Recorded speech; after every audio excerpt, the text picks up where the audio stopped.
Hello, everybody, and welcome to the Jerick Show. I just realized I've done what they called the millennial pause. I think that's what it's called. It's like where someone hits record and then you pause for a second before you start talking. Because back in the day when I was young and whatever, tape recorders used to have this bit of a lag. You hit record, and nowadays, obviously, as soon as you hit record online on one of these things, or go live, or on your phone, it's immediate. But if you see millennials or like anyone basically over the age of 35 or 40, they will have a slight pause before they start talking. And that's your useless bit of trivia for the day. But on with the show. Welcome to the Jerick Show, featuring your hosts Javvad Malik and Eric Krohn. Timely topics, poorly presented. Speaking of pauses and things that are a bit slow, Eric Krohn, how you doing? I'm doing pretty good. How about yourself? No, is that really a thing? Do they really call it that? Yeah, they do. They do. If you search for it on TikTok, the source of all reliable and modern information, or you can wait 3 weeks until it shows up on Instagram Reels and then say, "Hey, I found this thing." Oh my goodness. My goodness. Yeah. Why are you digging on Insta? Aren't you on Instagram? I am, but I'm just like Team TikTok, No, okay. All right. Fair enough. I see you unexpectedly when it went with the a different background here. I don't know if you noticed, but I was messing with fonts a little bit, and you just happened to pick one of the new ones that I was messing around with. I'm not sure if I like it or not. I don't know. Let's ask the audience. If you like it, give us a thumbs up. If you don't like it, leave Eric a bad review.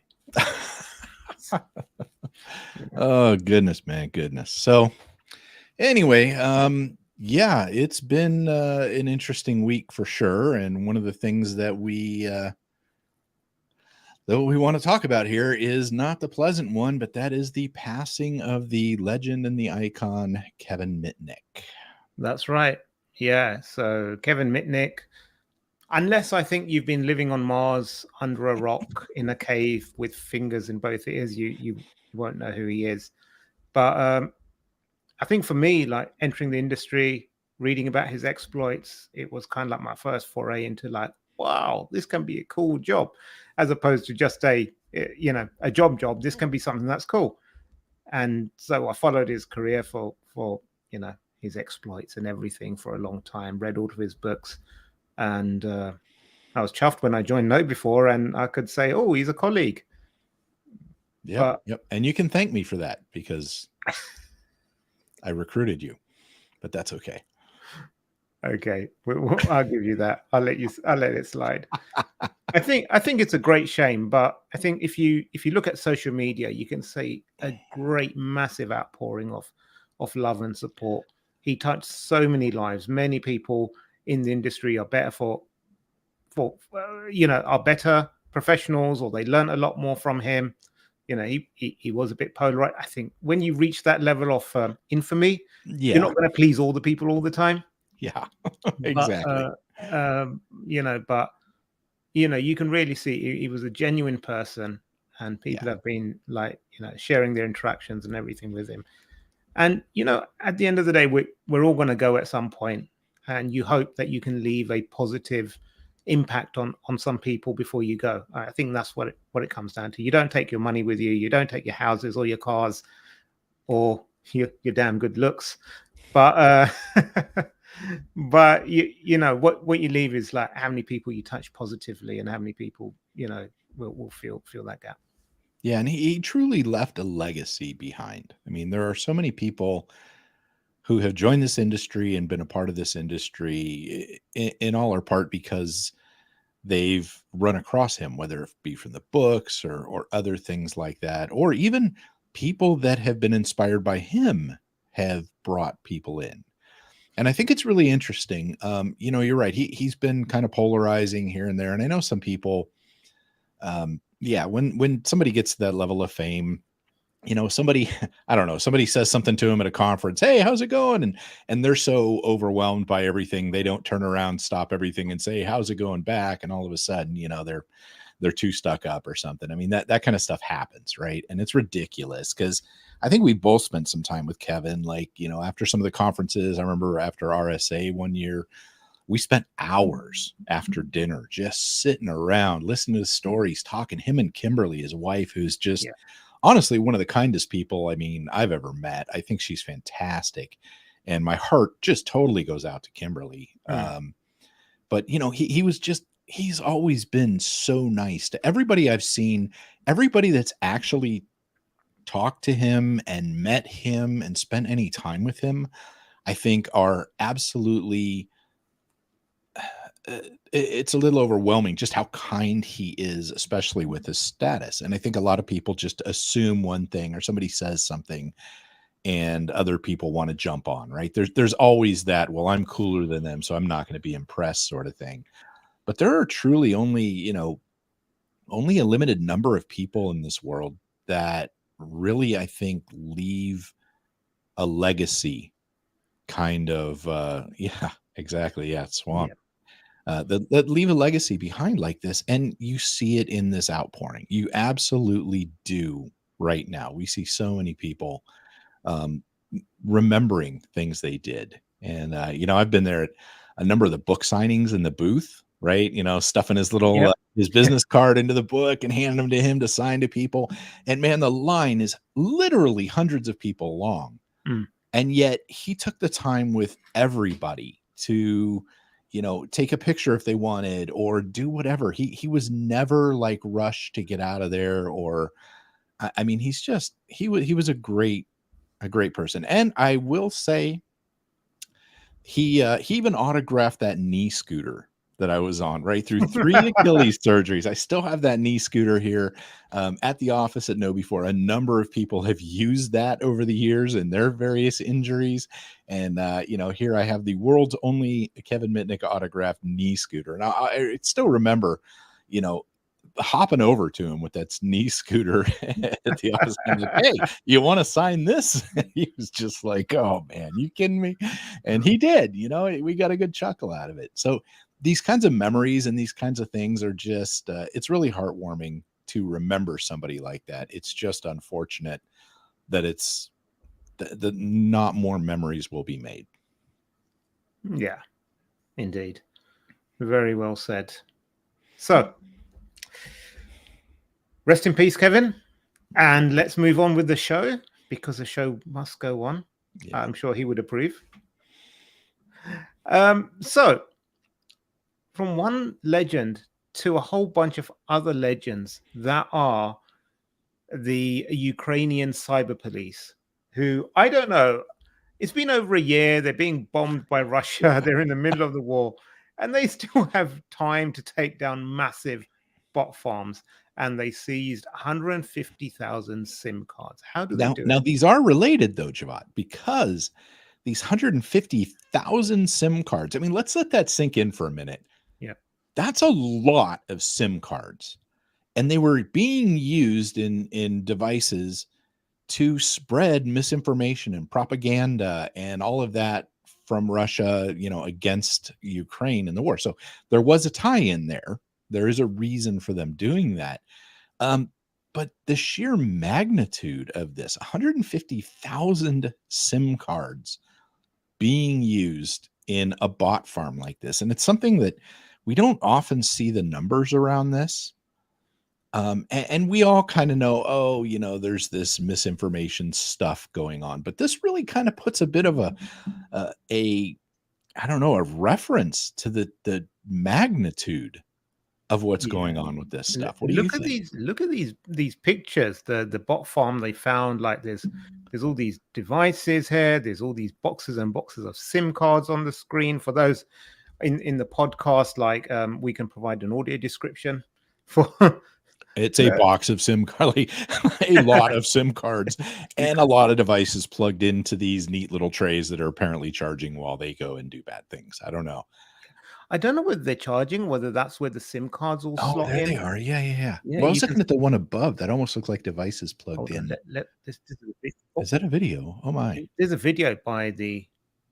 Okay, let's see. Okay. Okay, now you can see these are all blinky boxes. Oh, they are. They're blinky boxes. Oh, Oh yeah. No, you're right. Yeah, those are just those aren't even like real devices. Those are that's a just bot farm. It's sort of like some sort of wow. like IoT device where you just slip in the Yeah. SIM card and what have you, and then they probably got a remote controller and they all go off and do their thing.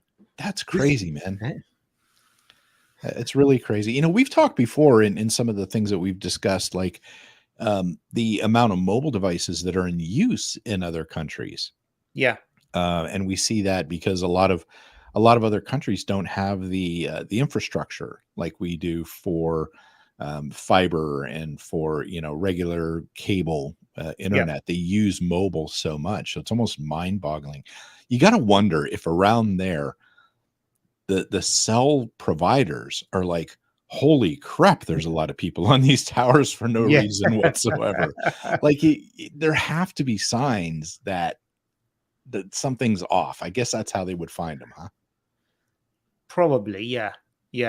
There's only like 5 people that you can see in the area, but 10,000 mobile phones. Did you see the experiment? Oh, I don't know if it's experiment, but someone got a whole bunch of phones, turned in the on wagon, put it into like a handcart and walked over the bridge, and then Google Maps was showing up as like there's massive queues there. Yeah, it looked like traffic was all snarled because of that. No, that's I remember that. That was interesting. But yeah, you know, you got to kind of wonder about this kind of stuff when you see it. But yeah, I thought this was interesting. Oh dear. Okay, let's move on. You're tired. Oh, I yawn and you bring up the French, huh? So this is less ooh la la and more sacre bleu. Like, what is happening here?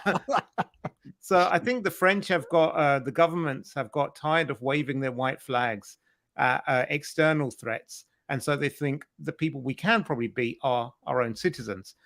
And so the French Assembly passes a bill allowing police to remotely activate phone cameras and microphones for surveillance. You know, I saw this and I keep thinking, like, in my mind, it's always Europe is the big purveyor of personal privacy, right? You have the Germans and so this is your problem. You think of Europe as one big, like, single unit. It's a number of little countries with their own governments and everything. And I forget that your countries are smaller than most of our states over here. It doesn't matter. Size doesn't matter. It's about the quality and the culture and the history that we provide. No, but that's a good point. But yeah, when I think of Europe, I tend to think of Europe as a whole. You know, there was this European Union you may remember something about, right? Weren't you guys? It was a fad. It didn't last. No, but I'm surprised to see this coming out of there. And it just shows my ignorance, to be honest with you. But yeah, talking about being able to activate microphones and stuff man, this is scary. This is scary. So there's obviously the first part, the technical side is like, how does this work? Do they pre-install some backdoors on every device out there? Do they use the what do you call it? That's that NSO groups. Pegasus. Yeah, do you install Pegasus on something on it or whatever you? So that's one part. The other part is like, you know what? All these things start with, we only want. So it forbids the use against journalists, lawyers, and other sensitive professions. But you know what? And it's only for serious cases only. But you know how these things are. There's no clear definition of what constitutes a serious case. Is a blogger a journalist? Of course not. What is a journalist? It's only if they work for these 3 newspapers that do we consider them to be a journalist. They happen to be state sanctioned. Yeah. So there's all these kinds of like caveats there that, you know, we've seen this happen in other places where there's been like terror bills being put in, and those powers are allowed to give police extensive authorities to investigate suspected terrorists. But we've seen that being extended and abused, so that you know someone who's just run a red light we think that could be a terrorist. Let's track them down, and and find Somebody out. could have been killed. Yes, yes. Yeah. So there is obviously. So the bill is Well, not in law yet, because I think there's another step they need to go through. do they have to riot over it first? Well, I think the French are probably like, they're rioting already. What are they going to do if we push this through? Riot some more? They Dear. change signs, right? Yeah, They they just swap change- the signs out. Today we are angry about Yes. Sacre Bleu. Yeah. Speaking of the French, Carrying on. yeah, again, back to more surveillance. But you know what? And I do have to say, my understanding though is like even in the UK though, you guys have these things all over the place, right? Your CCTV system is like second to none, isn't it? That's right. It is. So much for privacy, right? Here, America, freedom. Yeah, I whatever. know. No. But this is like Paris. They're concerns because they're using AI for surveillance. And they're doing it for the Olympics, right? Which is going to be looking at a whole bunch of other foreigners and Yeah. It's kind of scary how quietly advanced some of this AI is. And actually, I use a program here at the house for some of the cameras I have up. It's one of the fun little things I like to play with. But it's called Blue Iris. And part of that, there is actually an AI component that does exactly what you got right here. It identifies car, cat, dog. You can actually do facial recognition with a decent enough camera and processor. You can do automated license plate capturing and stuff like that. I mean, and this is a program that costs like $129 to buy or something. It's yeah, wow. Oh, Meanwhile, there's this, and I cannot click on that link. Do I dare look it up? It is from the Daily Fail. So are you really going to type that URL out? I don't know. This is now for the sake of can you not go to LinkedIn and pick this up? Now I'm committed. I've started. So you keep on talking. I'm typing. Talking. Right. This is for the sake of what? Would you like me to send you this link in WhatsApp, Javvad? No. So this is where I think this is where we're going to see if you can type or not. I'm demonstrating how annoying it is when people put links in their slides when they're doing a presentation. Oh, is that what it is? Not taking any names, but this is what the people have to do. Well, except that my phone, when I take a picture of that, it can actually like pull out. It can OCR on that. And this is from Pelham too. Thank you, Pelham, for this link, which Javvad is still trying to type. And everybody knows there's going to be a typo in there. Oh, you managed? No, nailed it. I'll give you credit for that. Take it back. I will. Kudos on that. But yeah, well done. And there is a story there between shoes. I'm reasonably sure, folks. No, if you're listening on the podcast, this is really going downhill. I'll explain the shoes. Explain. So I've got a pair of Under Armour trainers, and they are the best trainers I've ever had. They are super comfortable.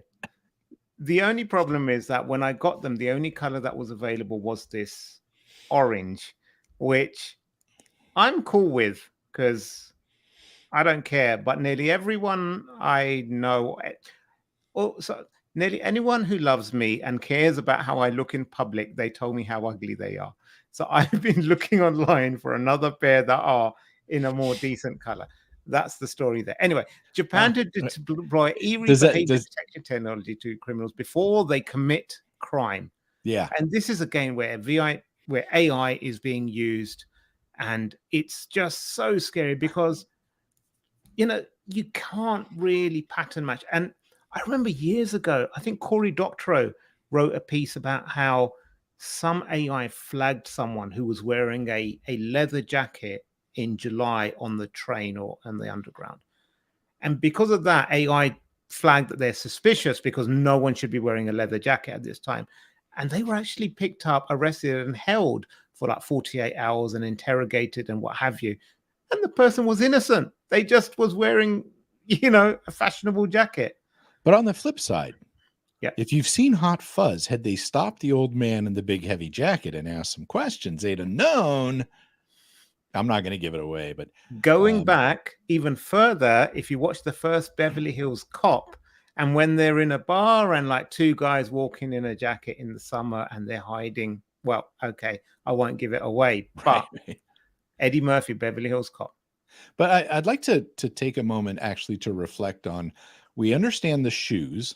I don't know what's going on with this ad now, but also there was Revlon Volumizer hair curler that was also a targeted ad from Amazon. Is that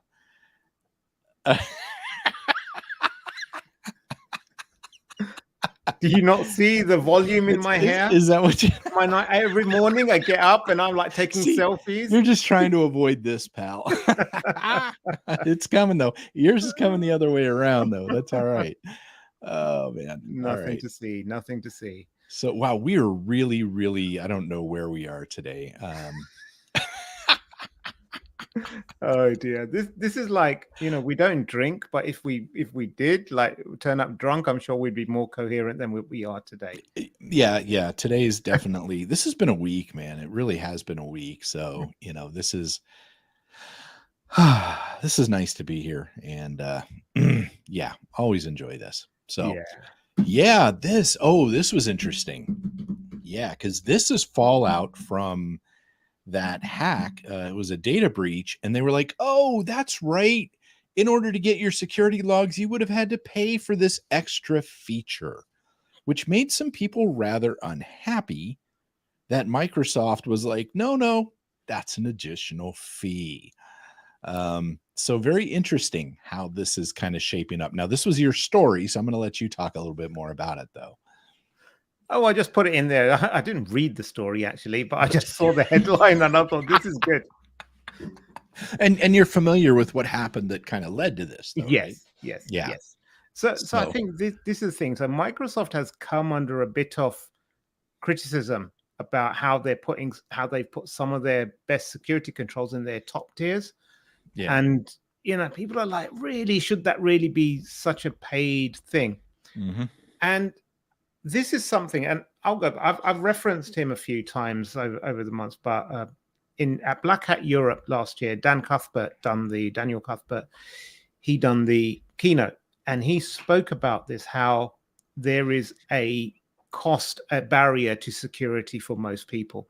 If you can afford the latest $1,500 iPhone or Samsung device, you've got a lot of security built in. You don't have to worry about that much. But if you can only afford a $200 or a $50 Android, which is like version KitKat or Jelly Bean or generations back, right? Yeah. And there's no update pros, and it doesn't have the latest chips and what have you, you're not going to get protected. And for a company like Microsoft in this regard, people aren't buying. It's not like they're a pure security player that's where they're making their money. They're selling the whole platform, the whole suite of products and what have you. So if you want to charge people, charge them on something other than security, or at least provide the essentials to every tier. And I don't think it's not an easy thing, because you've got product developers, and then you've got people who have to market it, or product owners who have to break down like what tier do we offer what, and they kind of like make. A lot of startups are making best guesses when they first start up, but Microsoft's not a startup. They've got decades of experience in this space. So I do kind of get it here. They're talking like right here in the middle, they're talking about having their default retention raised from 90 days to 180. And it does cost to retain logs. And let's think about that. I mean, for a couple of servers, no big deal. But if you think about how many different servers and stuff they have floating around out there in these clouds, that's actually probably quite a bit of storage going that extra 90 days, doubling that. So from that standpoint, I do kind of get it there. But you're right. It's hard to do. Now, I don't think we have a story on this, but I don't know if you saw that they are, Microsoft released their new AI powered writing tool for Office. It's like $30 a month, something like that. Yeah, 25. Yeah. I've seen 25. Yeah, I've seen 20, Yeah, 25, and yeah. 30. I don't know. I've seen different. This is basically like Clippy Extreme or something, right? Like Clippy got smart, but it'll like help write all this kind of stuff for you and all that. That's the kind of stuff. Yeah, charge away for that, right? Yeah. But when it comes to security and things like logs, let's try not to do that. Now, the argument being, coming around being something like, how much is enough? Should you be able to find what you need in 90 days of logs? That's 3 months. That's quite a bit of time. People often don't know they've been compromised within 3 months. That's I think that's the challenge for a lot of. The number's getting better. Like I've seen all kinds of different numbers on dwell time, but it is getting lower. So, I don't know. But yeah, very interesting times with this sort of thing. But yeah. Yep. All right. I think we've beaten that horse. Oh, okay. No, there's no story here. That's just a tab I had on the BBC. Oh, and that's that Wow. one. And no idea what's going on there. No idea. It's like, do we have any more? It's like I've gone through every single website today except this. Yeah, do we have any more stories, or No, was I that think it? that was it. That was it. As far as I can see. Okay. I can check the. Do you have anything else you want to say? Well, just for our listeners to be. Well, oh, sorry, we've run out of time, unfortunately. So we'll have to find out next week what Erich had to say if he remembers. So until then, stay secure, my friends, and I'm trying not to. So every week, Erich tells me like as soon as I hit end, I'm like looking at the button and trying to. So I'm trying to just like ease into the conversation and say goodbye. Oh. I've done it again, haven't I?